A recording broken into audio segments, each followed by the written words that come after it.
Mister மணி வெளிய வாங்க. எத்தனை நாளா நானும் பார்க்கணும்னு இருக்கேன். ஒளிஞ்சிட்டு இருக்கீங்க. இப்ப நீங்க வரீங்களா இல்ல நான் உள்ள வரட்டுமா? நீயா? இது பழனி. ஓ டென்னிஸ்ல கிங்னு சொல்லி முட்டிய பெத்துக்கிட்டாரே அவர் தானே இவரு? Yeah, I am only. Mister Mani. இது கதிர். நாய் கதிர்னு சொல்லுமா? சாருக்கு தாய் பாசத்தை விட நாய் பாசம் அதிகம் இல்ல?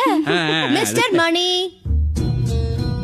மிஸ்டர் மணி, நான் 1 2 3 சொல்லுவேன், அதுக்குள்ள வந்துடணும். 1 2